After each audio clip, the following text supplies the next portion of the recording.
James had always envisioned a thriving egg business. His farm, nestled in a quiet, rolling valley of the American Midwest, was a legacy passed down through generations of his family. It was more than just land and buildings. It was a repository of memories, of sweat and sacrifice, of dreams nurtured under the vast, open sky.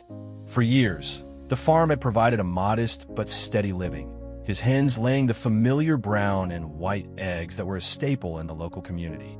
The cost of feed had skyrocketed, squeezing his already thin profit margins.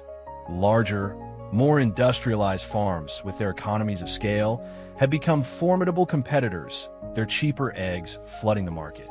Demand for his conventional brown and white eggs, once a reliable source of income, had dwindled.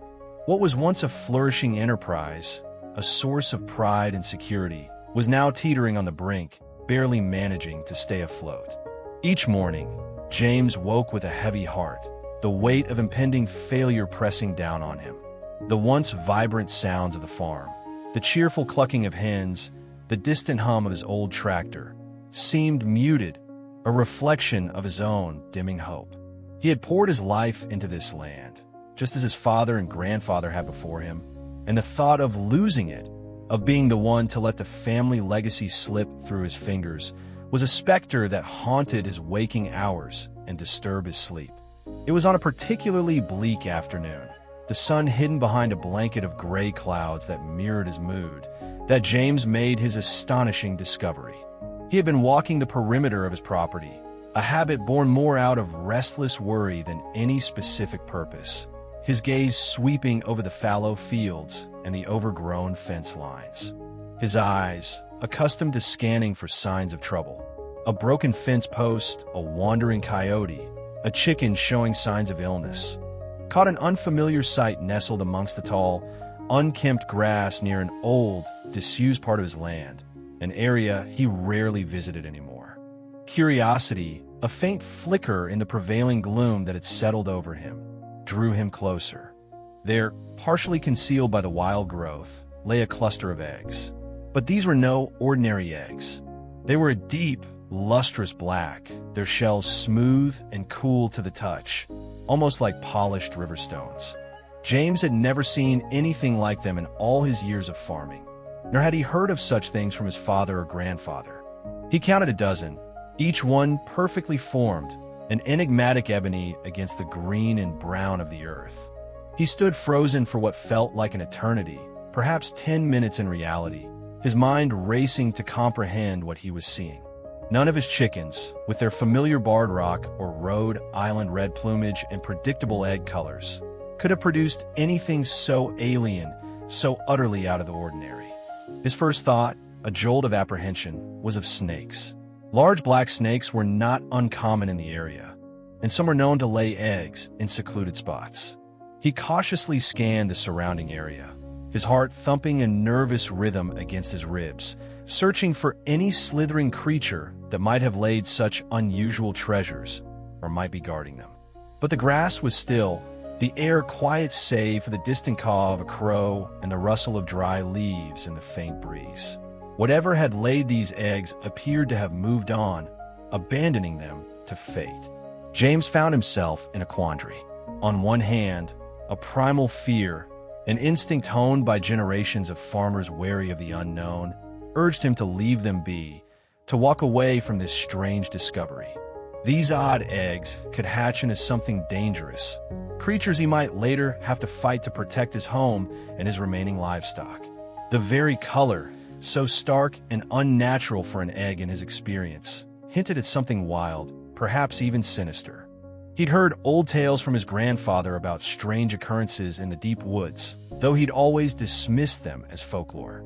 Yet, on the other hand, a desperate sliver of hope, the kind that clings to the most improbable possibilities when all else seems lost, began to take root in his weary mind.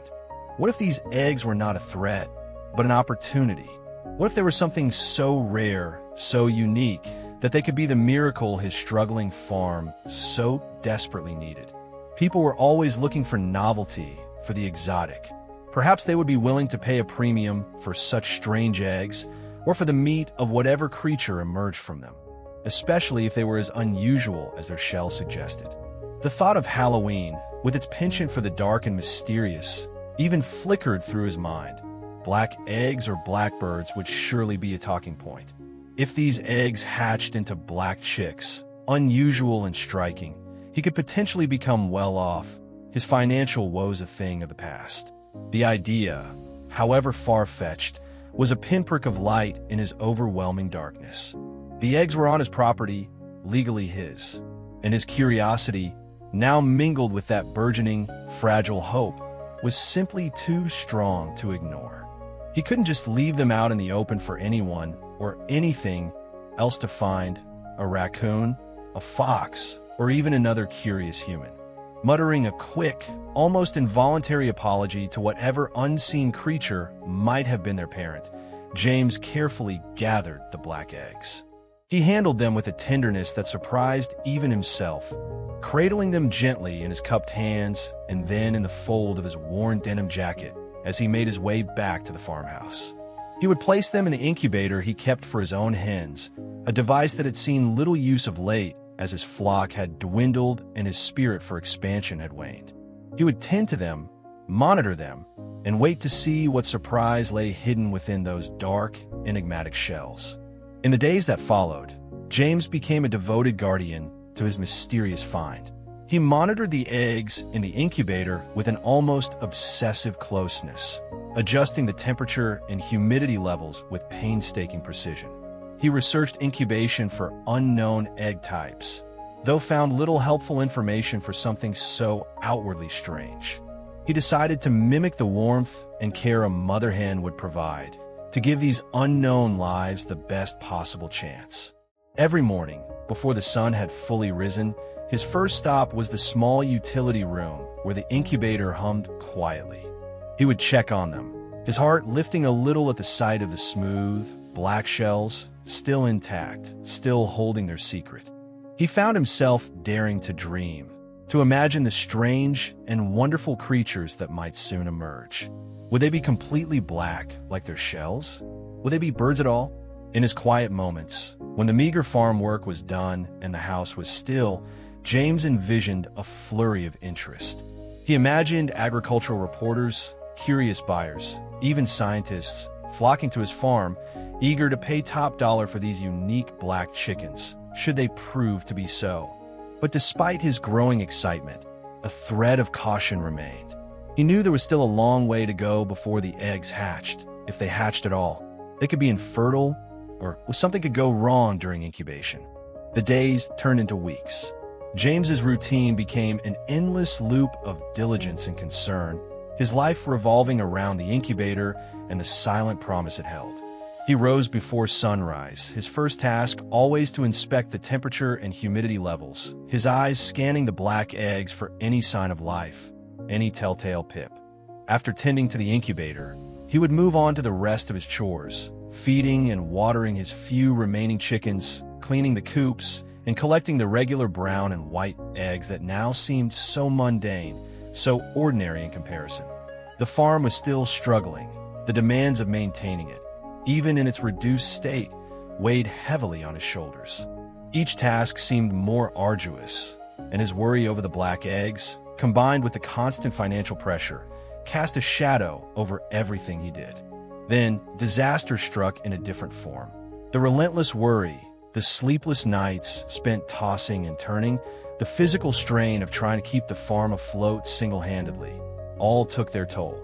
One chilly morning, James woke feeling unusually weak, his head throbbing violently, his body aching with fever.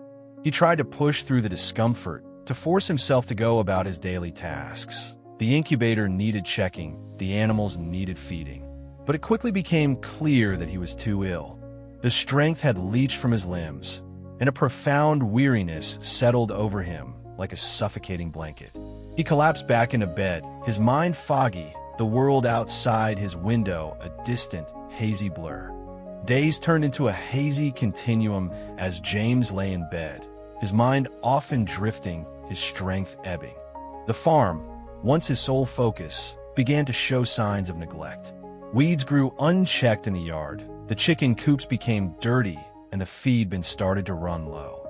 The regular egg production dwindled further as his absence took its toll on the animals, who missed his regular care. It was Robert, James's longtime friend and neighbor, who first noticed the changes. Robert was a sturdy, kind-hearted man, his own farm a testament to hard work and good sense. He lived a couple of miles down the road and often passed James's place. He had seen James's struggles over the past few years and had offered quiet support when he could, a shared piece of equipment, a helping hand during a particularly tough harvest season. Now, seeing the uncharacteristic disarray at James's farm, the overgrown driveway, the mail piling up, a deep concern settled in him. He decided to check on James. As he approached the farmhouse, the signs of neglect were even more apparent. The usually tidy porch was unswept, and there was an air of stillness about the place that was unsettling. Robert knocked on the door, his call of "James? You in there?" echoing unanswered. Pushing the door open a crack, which was never locked in their trusting rural community, he found James in bed, weak and barely able to speak, his face pale and drawn. Realizing the severity of the situation, Robert quickly took charge. He assured James that he would take care of the farm while James recovered, urging him to rest and regain his strength. Robert, a man of action, threw himself into the work. He tended to James's chickens, cleaned the coops, and made sure the animals were fed and watered. He even reached out to other neighbors, organizing a small rota to help keep the farm running smoothly, a testament to the tight-knit farming community. James, in his weakened, feverish state, had forgotten to tell Robert about the mysterious eggs in the incubator. His focus had been solely on survival, his own and that of his farm as a whole, and the black eggs had become a fevered dream, a secret clutched too tightly, almost forgotten in his illness. One evening, as Robert was finishing up the day's chores, tidying up James's small utility room, he heard a faint, almost imperceptible sound. It was a delicate peeping, a sound he knew well from his own hatchery, but it seemed out of place here, as he knew James hadn't been setting any of his regular eggs. He traced it to the incubator, whirring quietly in the corner. His heart skipped a beat. He hurried towards it, his curiosity piqued. He scanned the rows where James usually kept eggs, finding them empty, and then his eyes fell upon the dozen black orbs in a separate section. He had not known James was trying to hatch anything so unusual. James hadn't mentioned it. The peeping sound grew louder, more insistent, coming directly from one of the black eggs. Robert carefully opened the incubator and saw movement. One of the black eggs had a tiny crack, a minuscule fissure in its dark shell, from which the peeping emanated. He watched, mesmerized, as the crack widened and a tiny, wet creature began to struggle its way into the world. When it finally emerged, exhausted but alive, Robert gasped. The chick was entirely, unequivocally black. Its downy feathers, its beak, its tiny legs, all were the color of polished obsidian, like cold dust come to life. Robert rushed back to the farmhouse bedroom to tell James, his voice filled with a mixture of excitement and disbelief. James, still weak but lucid after a few days of rest and care, listened as Robert described the hatching. What on earth could be inside them? Robert wondered aloud, his eyes wide with astonishment. I've never seen a chick like it. James, propped up on his pillows, only shook his head, a faint, weary smile playing on his lips. He didn't know yet what they were, but despite his weakened state, his eyes lit up with a renewed hope, a spark that had been nearly extinguished by his illness. Perhaps this was the turning point he had so desperately needed. He felt immensely thankful to have his friend there, especially now that the eggs were finally starting to hatch. If something bad, something monstrous, emerged, Robert would help him deal with it. But if something extraordinary came from them, they would celebrate the moment together. 2 days later, James was well enough to get out of bed, albeit a little unsteadily, leaning on Robert for support. He and Robert made their way to the utility room and knelt by the incubator, their faces inches from the hatching eggs. The first chick was now dry, a fluffy ball of pure black, and another was making its determined way out of its shell. Both men let out a sigh of relief when they realized that the animals inside the eggs were indeed birds, recognizable as chicks. But the sigh quickly turned into an excited gasp as they took in the chick's unique features. Its feathers were a glossy, shimmering black, catching the dim light of the room. The chick's eyes blinked open, dark and bright, and it let out a small, triumphant chirp. One by one, over the next day, the other eggs began to hatch. Each chick that emerged was a marvel, a perfect miniature of the first, with sleek black feathers and bright, curious eyes. The hatching process was mesmerizing. The tiny chicks struggled and fought their way out of the shells, displaying a resilience that seemed to reflect James's own arduous journey. He watched, transfixed, as the last chick finally broke free. A complete dozen of these extraordinary blackbirds now nestled in the warm, humid environment of the incubator. Robert, ever practical but equally amazed, quickly whipped out his smartphone and started searching for all black chickens and black chicken eggs. The images and descriptions he found soon confirmed their incredible luck. "James, look at this," he said eventually, his voice tinged with awe, showing James the pictures on his phone. "These might be I am Semini chicks." James, who had no idea what I am Semini were, listened intently as Robert explained what he was reading. These Indonesian chickens, Robert read, were extremely rare and highly sought after, famed for a genetic condition called fibromelanosis, which caused hyperpigmentation. This meant that not only were their feathers jet black, but so were their skin, beaks, tongues, combs, wattles, meat, organs, and even their bones. Their eggs, he explained, while typically cream-colored, which made the black shells James found even more mysterious, could be sold an astonishing price if from purebred lines, and the birds themselves were a collector's dream, sometimes fetching thousands of dollars per bird.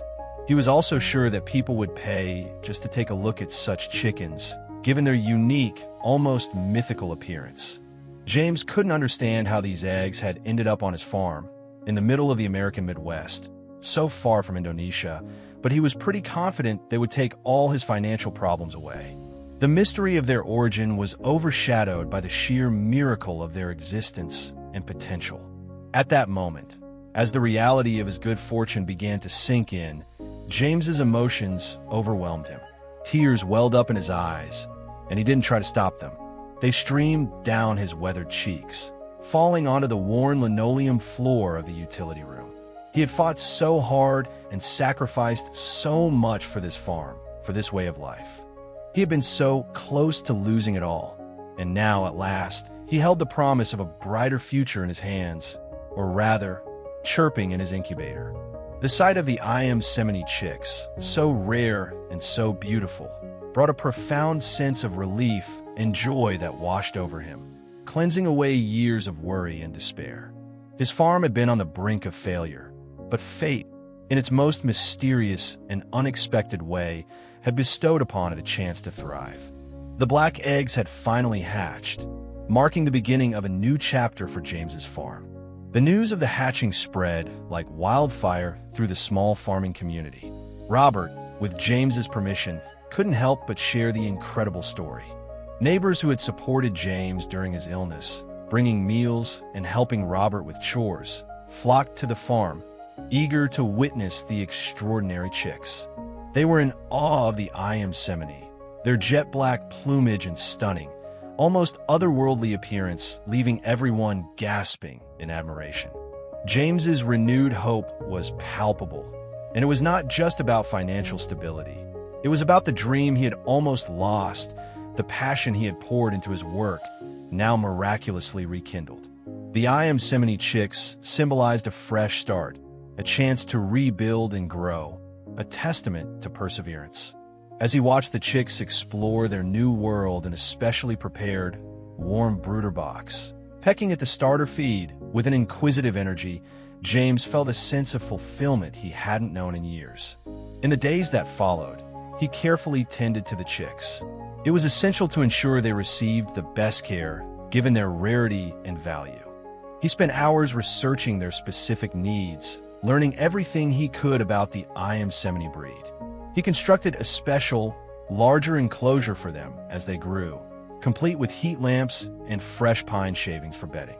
He documented their growth, taking notes on their development and behavior, marveling at their rapid progress. Their sleek black feathers gleamed in the sunlight that streamed through the window of their new coop, and their curious, lively nature brought a new energy to the farm that had been somber for too long. But it wasn't long before James began to notice something truly extraordinary about one particular chick. While all the Iamsemini were remarkable, this one possessed a feature that set it apart even from its rare brethren. Its eyes, unlike the dark, almost black eyes of the other 11 Semini, were a striking, luminous shade of blue, like fragments of a summer sky. The contrast with its jet-black feathers was breathtaking, giving the chick an almost mystical, captivating aura. Intrigued, James decided to take a closer look. He carefully examined the chick with the blue eyes.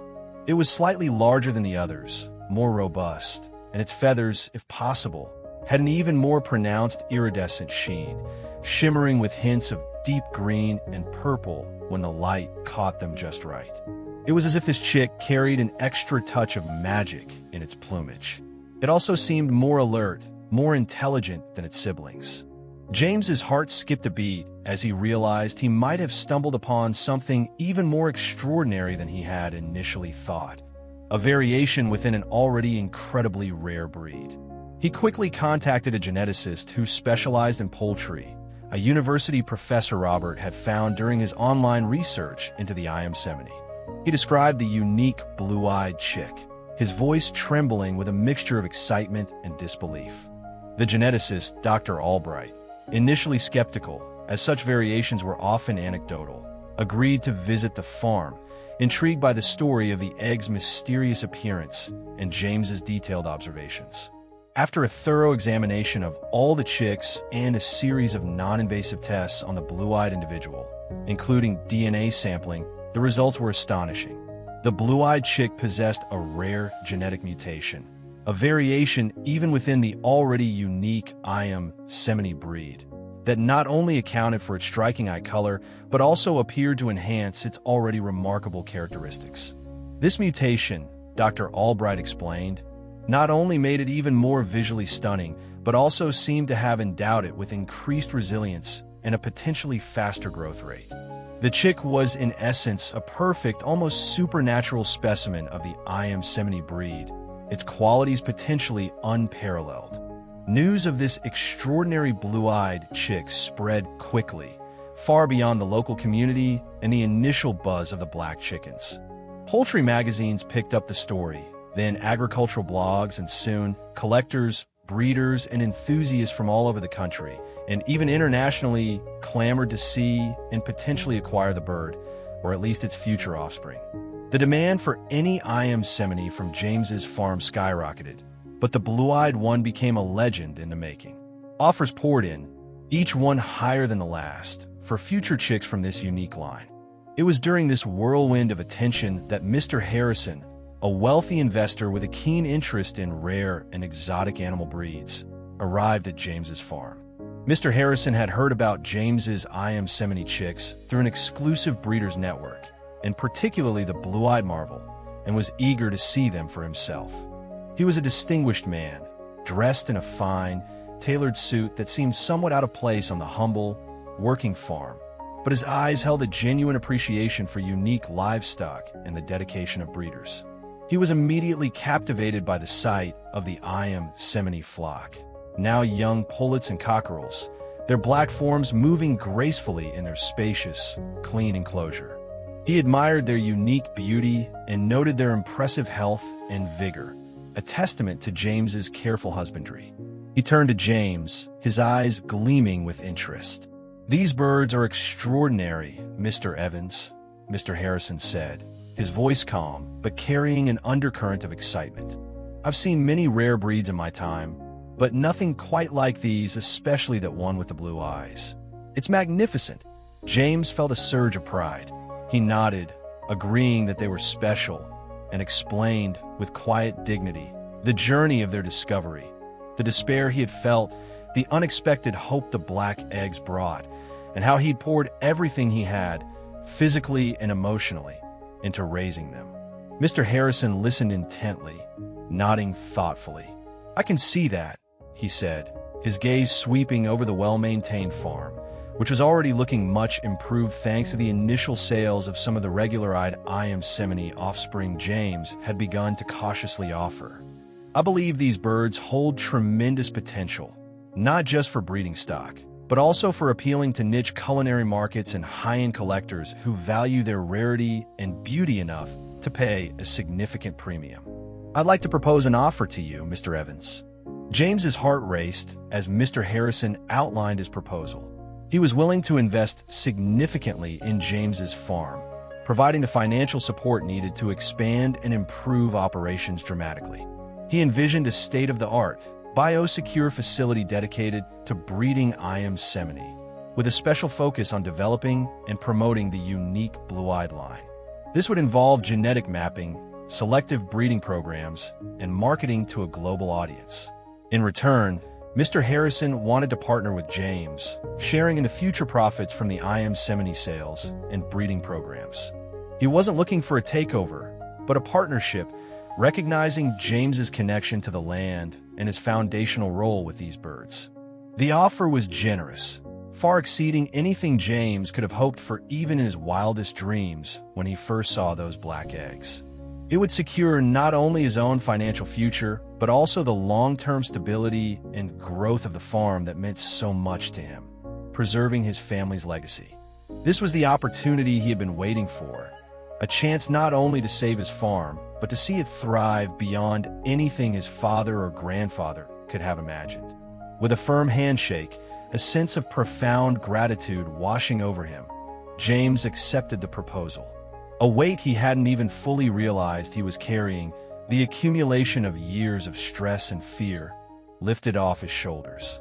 The partnership with Mr. Harrison meant that his Yosemite chicks, these miraculous blackbirds that had appeared when hope was almost extinguished, would bring prosperity and international recognition to his quiet Midwestern farm. It still wasn't entirely over. There was much work to be done, buildings to construct, systems to implement, and a breeding program to manage.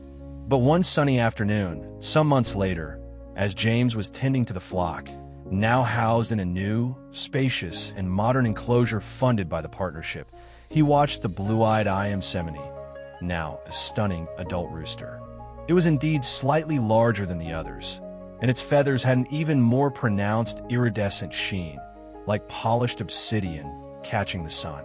It carried itself with a unique confidence, a regal air. The revelation of this unique genetic mutation, especially in the blue-eyed bird and its offspring, ensured that James's farm would remain at the forefront of the rare poultry market for years to come. With the value and demand for his Yosemite chicks firmly established, James's long-term success and the farm's sustainability were assured. Each day, he would stand by the enclosure, watching the majestic black birds peck at the ground, their dark forms a stark, beautiful contrast to the green grass of their pasture, as a profound sense of fulfillment swept over him. Against all odds, he had not only rescued his farm but transformed it into a beacon of hope and success in the specialized world of rare poultry. The journey had been fraught with hardship and uncertainty, but the discovery of those black eggs and the extraordinary life they contained had changed everything. James, the once struggling farmer on the brink of despair, was now a respected custodian of one of the world's rarest and most beautiful chicken breeds, his future as bright and shimmering as the feathers of his remarkable Yosemite. The quiet, rolling valley of his ancestors was alive again, not just with the sounds of a working farm, but with the promise of a legacy reborn.